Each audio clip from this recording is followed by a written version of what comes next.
What if I told you that everything you've been chasing is already moving toward you, but you cannot see it because you are still running? What if the very thing you desire most in this life, the thing you have prayed for, worked for, exhausted yourself for, is waiting just outside the door of your awareness, but your constant motion keeps that door closed? There is a stillness that exists beneath all your striving, a kind of inner quiet that does not come from giving up or resigning yourself to less, but from a deeper trust, a trust so ancient and so rooted in the fabric of your being that when you finally touch it, you realize it has been there all along, waiting for you to stop and listen. Most people do not know this stillness exists. They have been taught that life rewards effort, that success comes from pushing harder, that if something is not happening, it means they are not doing enough. And so they push, they plan, they force, they manipulate circumstances and relationships and opportunities, believing that control is the same as creation. But there is a difference, a profound difference, between making something happen and allowing something to arrive. And that difference is not passive. It is not about doing nothing. It is about doing from a different place inside yourself, a place that is not frantic, not desperate, not afraid that if you stop moving, everything will fall apart. This is not a metaphor. This is something you can feel in your body. When you are striving from fear, your chest tightens, your breath becomes shallow, your thoughts loop endlessly, rehearsing conversations that have not happened, imagining disasters that may never come. You wake in the middle of the night with your mind already running, already planning, already trying to solve problems that do not yet exist. And in that state, you are not present. You are not here. You are living in a future that has not arrived, trying to control it before it even takes shape. And because you are not here, you cannot see what is already here. You cannot notice the small shifts, the quiet invitations, the synchronicities that are trying to guide you towards something better than what you are forcing. There's a part of you that knows this. You have felt it before in those rare moments when you stopped trying, when you let go of the outcome, when you simply allowed yourself to be. Maybe it was after a long walk, or in the silence after a conversation ended, or in the stillness of early morning before the world demanded anything from you. In those moments, something inside you softened, your mind quieted, and in that quiet, you felt a kind of rightness, a sense that everything was unfolding exactly as it should, even if you did not understand how or why. That feeling is not an accident. It is not a break from reality.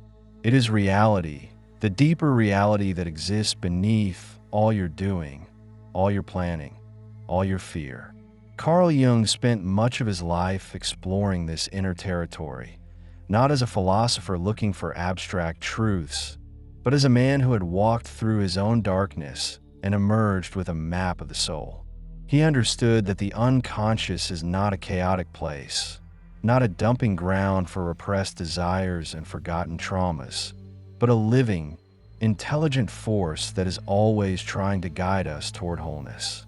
He called it the self, that deeper center within us that knows more than our conscious mind, that sees patterns we cannot see, that orchestrates events and encounters in ways that feel like coincidence but are not. Jung called these meaningful coincidences synchronicity, and he believed they were the language of the unconscious, the way the deeper self communicates with us when we are ready to listen. But we are not always ready. Most of the time, we are too loud, too busy, too identified with the persona, the mask we wear in the world, the version of ourselves we think we need to be in order to be loved, to be successful, to be safe. And as long as we are identified with that mask, we cannot hear the deeper voice. We cannot feel the subtle pull of the self, the quiet invitations that come not through words but through feelings, through images, through dreams, through the strange and inexplicable sense that we're being led somewhere, even when we do not know where. In this reflection, I want to share with you several signs, several inner shifts that indicate you are moving from striving to stillness, from effort to alignment, from the exhausting work of forcing your life into a shape you think it should have, to the deeper work of allowing your life to become what it already is trying to become. These are not steps. They are not things you need to do. They are things you may already be experiencing quietly, without fully recognizing them. And if you're experiencing them, it means something inside you is changing, something is preparing, something is opening. You may not see the results yet. You may still feel lost, confused, uncertain. But these signs are evidence that beneath the surface, a deeper process is unfolding, and it is unfolding in your favor. So stay with me. Let these words settle into you slowly. Do not rush to understand. Do not try to apply them immediately. Just listen, just notice, and see if something inside you recognizes what I am describing. Because if it does, it means you're already on the path, even if you do not yet see where it leads. The first sign is that you have stopped arguing with reality. This does not mean you have become passive or resigned. It does not mean you have given up on your desires or your dreams. It means you have stopped fighting what is. You have stopped replaying conversations in your mind, wishing they had gone differently. You have stopped resenting the circumstances of your life, wishing they were other than they are. You have stopped blaming yourself for not being further along, for not having achieved more, for not being the person you thought you would be by now. There is a kind of inner argument that most people carry with them all the time, a constant negotiation with reality, a refusal to accept what is because it does not match the image they have of what should be. And that argument is exhausting. It drains your energy. It keeps you locked in the past or the future, never fully here, never fully present. But when you stop arguing, something shifts. You begin to notice what is actually here, not what you wish were here. You begin to see the people in your life as they are, not as you need them to be. You begin to accept your own limitations, your own wounds, your own history, not as failures, but as the raw material of your becoming. This is not about lowering your standards or settling for less. It is about recognizing that resistance to what is does not change what is. It only keeps you trapped in a story about what is, a story that is often more painful than the reality itself. I remember a time in my own life when I was waiting for something to change. I had been working toward a particular goal for years, and nothing was happening. Every door I knocked on seemed to close. Every opportunity one pursued seemed to dissolve just as I reached for it. And I was angry. I was frustrated. I felt betrayed by life, by the universe, by whatever force I had believed was supposed to reward effort and intention. I kept asking, why is this not working? What am I doing wrong? And the more I asked, the more desperate I became. And the more desperate I became, the more I pushed. And the more I pushed, the further away everything seemed to move. And then one day I stopped. Not because I had an epiphany, not because I suddenly understood something profound, but because I was too tired to keep fighting. I simply let go. I stopped trying to make it happen. I stopped checking my email every 5 minutes, stopped rehearsing what I would say when the opportunity finally came, stopped imagining the future I was trying to force into being. And in that space, that quiet space that opened up when I stopped pushing, something else began to happen. I started noticing things I had not noticed before. Small things. A conversation with a stranger that led to an unexpected connection. A book that appeared at exactly the right moment with exactly the insight I needed. A dream that clarified something I had been confused about for months. These were not big, dramatic events. They were subtle, almost invisible, but they were real. And they were guiding me, not toward the goal I had been chasing, but toward something deeper, something more aligned with who I was actually becoming. This is what happens when you stop arguing with reality. You create space for reality to speak to you, to show you what is actually possible, what is actually trying to emerge.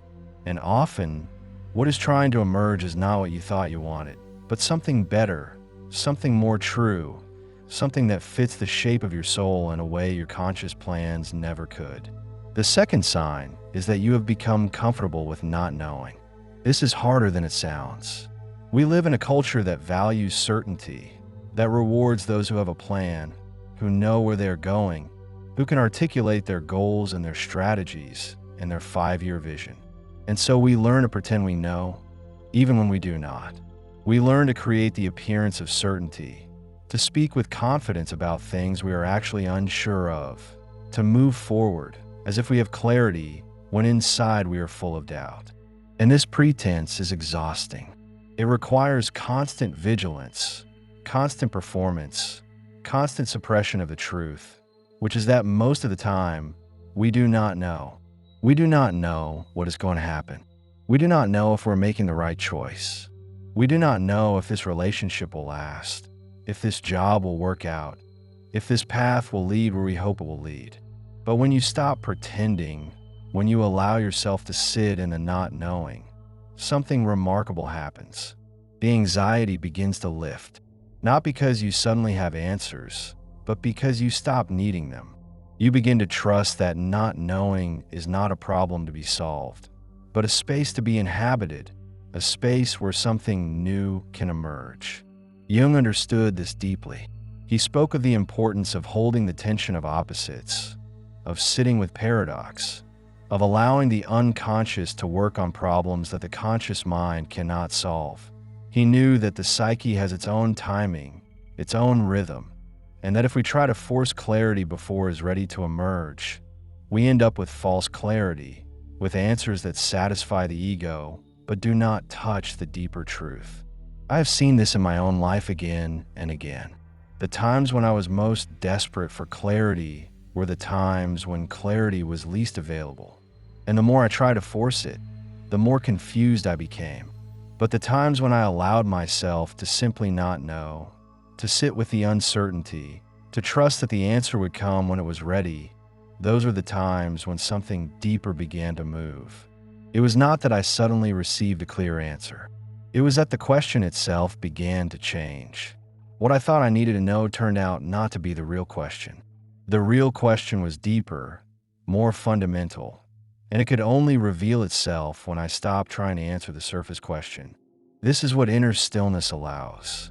It allows the real questions to emerge. It allows the deeper movements of the psyche to become visible. And often, those movements are not logical. They do not follow the linear path you expected. They move in spirals, in circles, in rhythms that feel strange and unfamiliar. But if you can trust them, if you can allow them to unfold without forcing them into a shape that makes sense to your conscious mind, they will lead you somewhere true, somewhere that effort alone could never take you.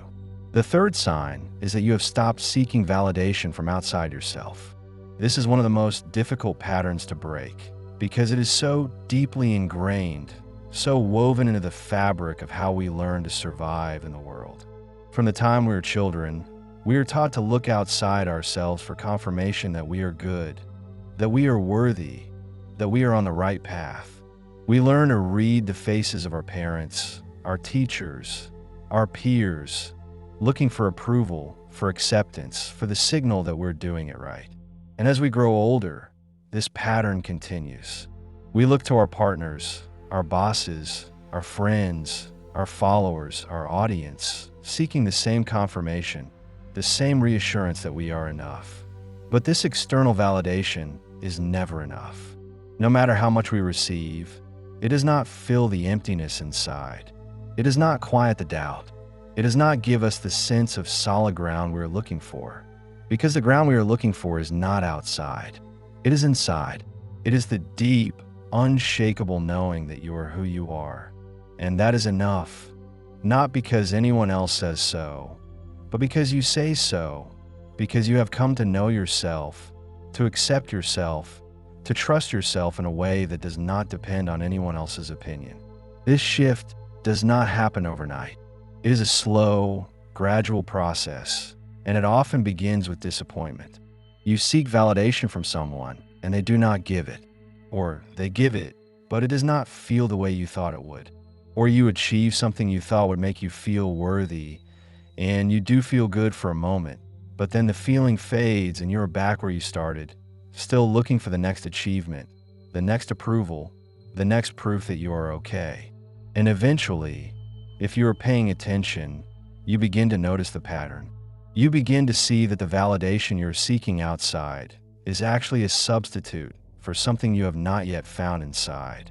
And when you see this, really see it, something begins to change. You stop performing quite so much. You stop shaping your words and your actions to fit what you think other people want to hear or see. You stop checking how many likes you got, how many people responded, how many people noticed. Not because you do not care, but because you care about something deeper. You care about whether what you're doing feels true to you, whether it aligns with who you are becoming, whether it comes from that still place inside rather than from the frantic need to be seen. This does not mean you become indifferent to others. It does not mean you stop caring about connection or feedback or collaboration. It means you stop needing those things to feel okay about yourself. You stop collapsing when someone criticizes you. You stop inflating when someone praises you. You become more stable, more grounded, more able to receive both praise and criticism without losing your center.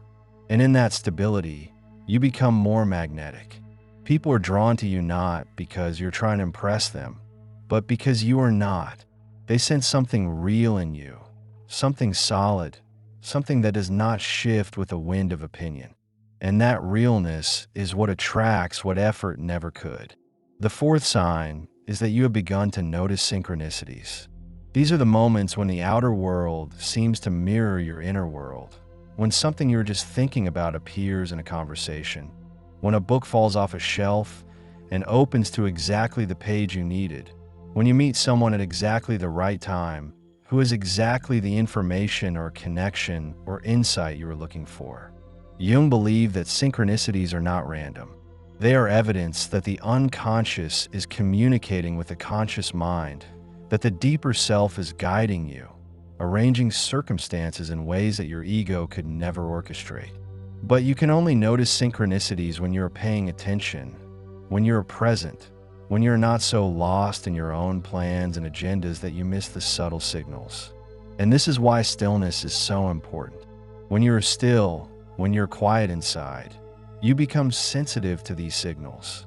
You begin to see patterns that were always there, but that you were too busy to notice. You begin to feel the invisible threads that connect events, people, ideas, moments. And you begin to trust that you're being guided, not by some external force imposing its will on you, but by your own deeper intelligence, the intelligence of the self, which knows more than your conscious mind and is always working to bring you into alignment with your true path. I remember a period in my life when synchronicities were happening constantly. I would think of someone and they would call. I would need a particular piece of information, and it would appear in the most unexpected way. I would feel drawn to a certain place, and when I went there, I would meet someone who would change the direction of my life.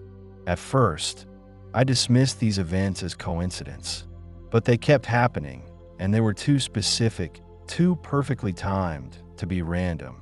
And eventually, I began to pay attention. I began to trust that these synchronicities were not accidents, but invitations, breadcrumbs leading me towards something I could not yet see, but that was already unfolding. And here's what I learned. Synchronicities increase when you are in alignment, when you're forcing, when you're pushing, when you're trying to make something happen through sheer willpower. Synchronicities decrease. The flow stops. The doors close.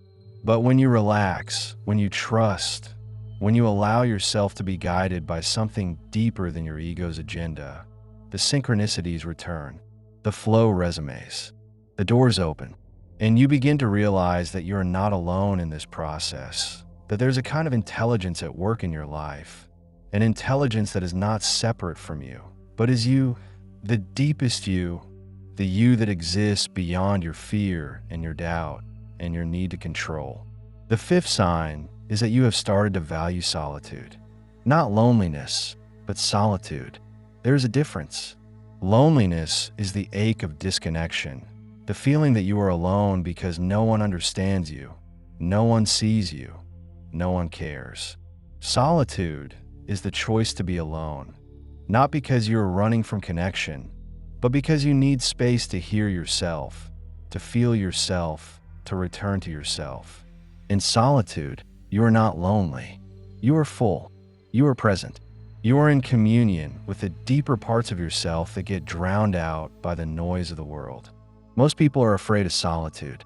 They fill every moment with distraction, with noise, with activity, because when they're alone with themselves, they do not like what they find. They find anxiety, restlessness, boredom, the uncomfortable awareness of thoughts and feelings they have been avoiding. And so they avoid solitude. They stay busy. They stay connected. They stay distracted. But in doing so, they stay disconnected from themselves. They never give themselves the space to hear the quiet voice inside, the voice that knows what they really want, what they really need, what they are really here to do. When you begin to value solitude, it means you have stopped running from yourself. It means you have become willing to sit with whatever arises, to feel whatever you feel, to think whatever you think, without needing to fix it or change it or distract yourself from it. And in that willingness, you create the conditions for inner stillness. You create the space for the deeper self to speak, for insights to emerge, for clarity to arrive not through thinking, but through simply being. I have found that my deepest insights never come when I am busy, when I am in conversation, when I am consuming information. They come in the quiet moments, in the early morning before anyone else is awake, in the long walks where I'm not trying to figure anything out, in the evenings when I sit in silence and simply allow myself to be. In those moments, something settles. The chatter of my mind quiets. And in that quiet, I hear things I could not hear before. I see things I could not see before. I understand things that were always true, but that I was too distracted to notice. The sixth sign is that you have stopped comparing yourself to others. This is a profound shift, and it is one of the clearest indicators that you are moving from ego to self, from external validation to internal knowing. Comparison is the language of the ego. It is how the ego measures itself, how it determines whether it is winning or losing, ahead or behind, enough or not enough. And as long as you're caught in comparison, you're caught in suffering, because there will always be someone who has more, who has achieved more, who seems further along the path. And no matter how much you achieve, no matter how far you go, the comparison will continue, and the sense of not being enough will continue. But when you stop comparing, when you truly stop, something inside you relaxes. You begin to see that your path is your path, and their path is their path, and there is no competition, no race, no hierarchy. You begin to understand that what is meant for you will come to you, not because you are better or more deserving, but because it is aligned with who you are, with what you are here to do, with the unique shape of your soul.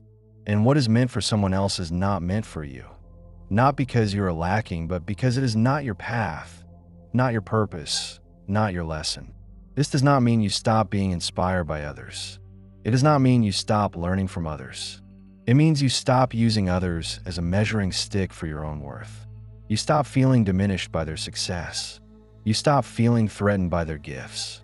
You begin to trust that there is enough, that the universe is abundant, that someone else's light does not diminish your light.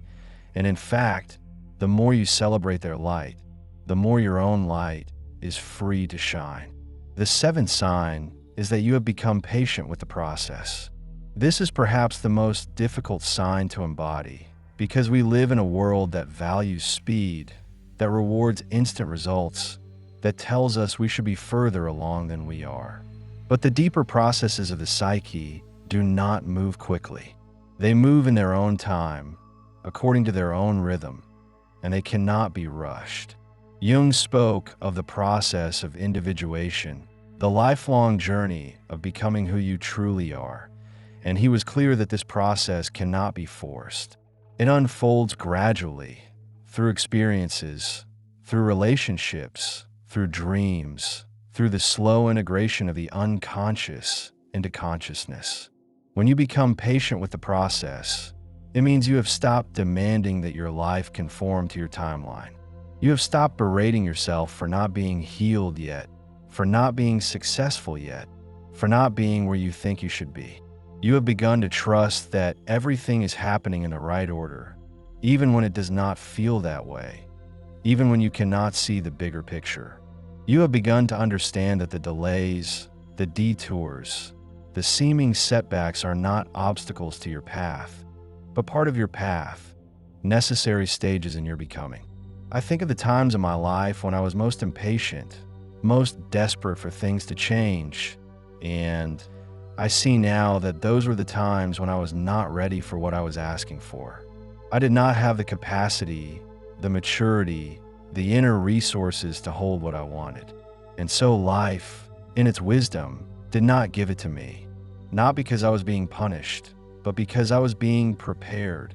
And the preparation took time. It took experiences I did not want, lessons I did not choose, challenges I would have avoided if I could. But those experiences shaped me. They deepened me. They gave me the strength and the wisdom I needed to receive what I'd been asking for. And when it finally came, I was ready in a way I had not been before. The eighth sign is that you have started to listen to your body.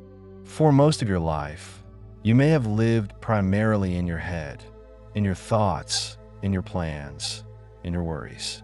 You may have treated your body as a vehicle, a tool, something to be managed and controlled and pushed through fatigue and discomfort. But your body is not separate from your psyche. It is not a machine. It is the living, breathing expression of your unconscious. It holds your history, your trauma, your wisdom, your intuition, and it is always speaking to you, always sending you signals. But you can only hear those signals when you slow down, when you become still, when you turn your attention inward. When you begin to listen to your body, you begin to notice things you ignored before. You notice the tightness in your chest when you are around certain people. You notice the heaviness in your limbs when you're doing work that does not align with your values.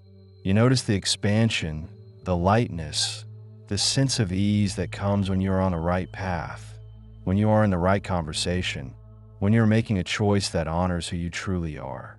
And you begin to trust these signals. You begin to use them as a compass, a way of navigating your life that is more reliable than any mental analysis, any pro and con list, any external advice. This is not about becoming self-indulgent or avoiding discomfort. It is about recognizing that your body knows things your mind does not, and that if you ignore your body, you ignore a vital source of intelligence.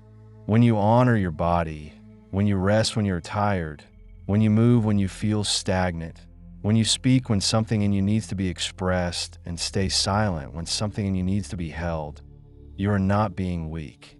You are being wise. You are aligning with the deeper rhythms of your being. And in that alignment, you become more powerful, not less.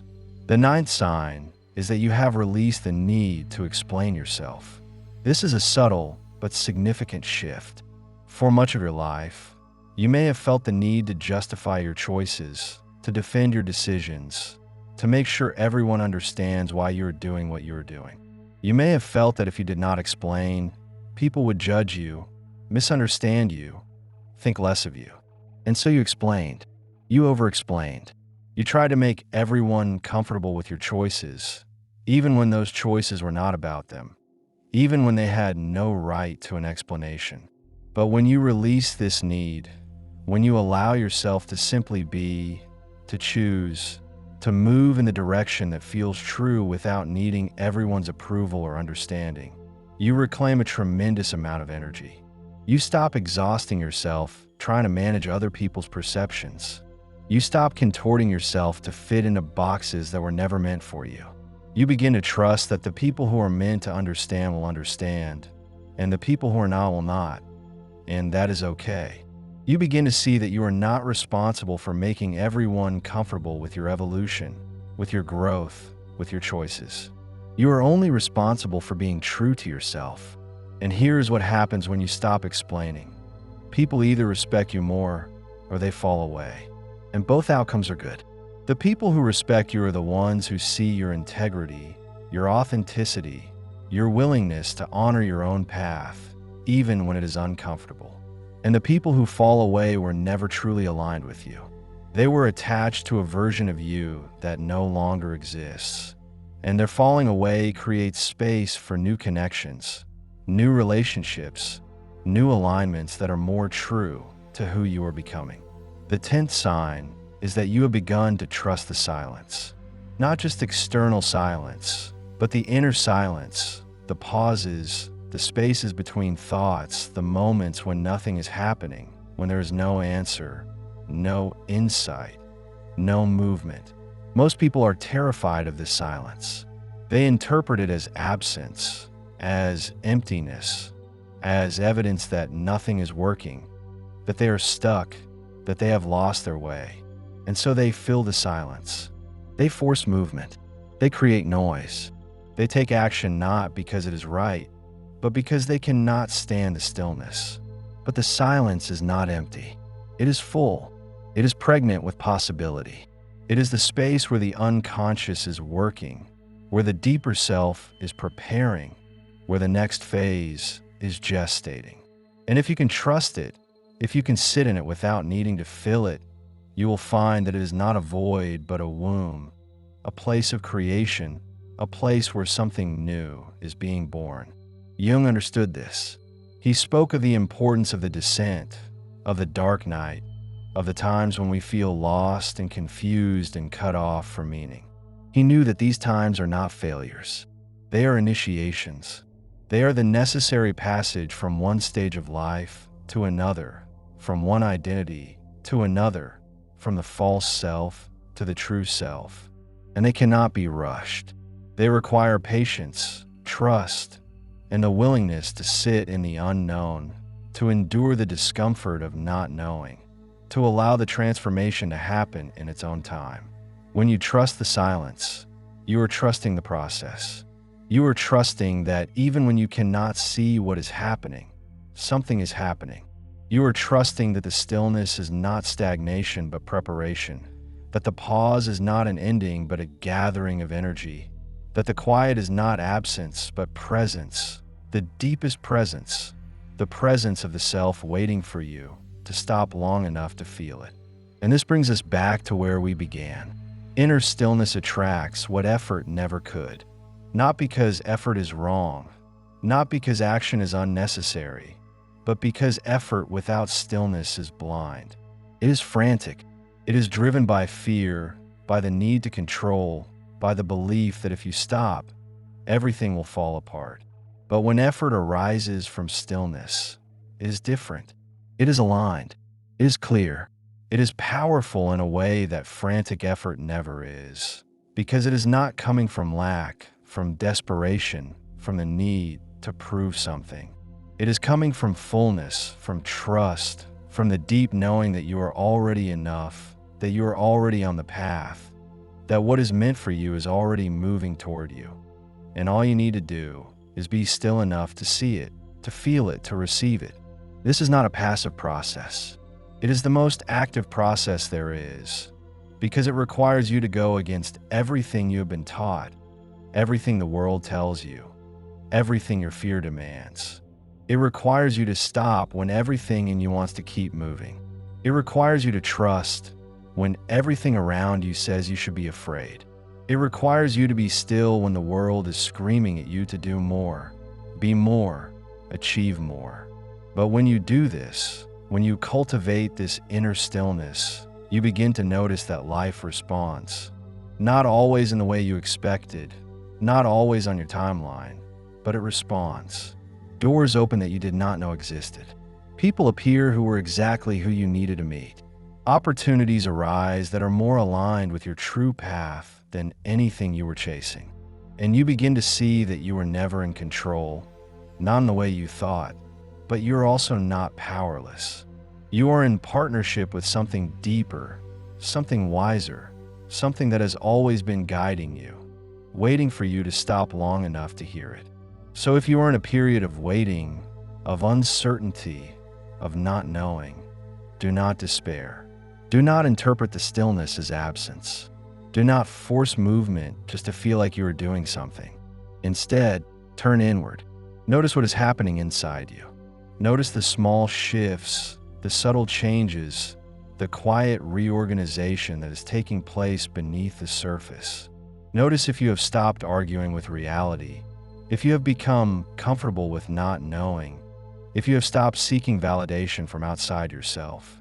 Notice if synchronicities are appearing, if you are valuing solitude, if you have stopped comparing yourself to others. Notice if you are becoming patient with the process, if you are listening to your body, if you have released the need to explain yourself, if you are beginning to trust the silence. These are not small things. These are profound shifts, and they are evidence that you are moving from one stage of consciousness to another, from the ego's agenda to the self's unfolding, from effort to alignment, from striving to stillness. And in that stillness, you will find that what you have been seeking is already here, already present, already moving toward you. Not because you made it happen, but because you allowed it. Not because you forced it, but because you trusted. Not because you knew the way, but because you were willing to walk without knowing, to trust the path even when you could not see it, to believe that the stillness is not the end of the journey, but the beginning of the real journey, the journey home to yourself. If this reflection has touched something in you, if you recognize yourself in these signs, I invite you to simply notice. Do not try to change anything. Do not try to force yourself into stillness. Just notice. Notice when you are striving and when you are allowing. Notice when you are pushing and when you are trusting. Notice the moments when you feel aligned, when something inside you relaxes, when you sense that you are exactly where you need to be, even if it is not where you thought you would be. And if you feel moved to, take a few moments each day to sit in silence. Not to meditate, not to visualize, not to affirm or manifest or do anything at all. Just sit, just be, just allow yourself to feel what is here, to notice what arises, to listen to the quiet voice that speaks only when you are still. You might write down what you notice, not to analyze it, but to honor it, to give it space, to acknowledge that something inside you is speaking and you are finally listening. This is the work, not the work of doing more, but the work of being more fully who you are. Not the work of achieving, but the work of becoming. Not the work of forcing, but the work of allowing. And it is the most important work you will ever do, because it is the work that changes everything. Not by changing the outer circumstances of your life, though often they do change, but by changing you, by bringing you into alignment with the deeper truth of who you are. And in that alignment, everything else begins to fall into place. If you found value in this reflection, if something in you recognized the truth of what was shared here, I would be grateful if you would like this video, subscribe to this channel, and share your own experiences in the comments. This work is not meant to be done alone. We are all walking this path together, learning to trust the stillness, learning to listen to the deeper voice, learning to allow our lives to unfold in the way they are meant to unfold. And when we share our experiences, when we witness each other's journeys, we remind each other that we are not alone, that this process is real, that the stillness is not emptiness but fullness, and that what we have been seeking has been seeking us all along.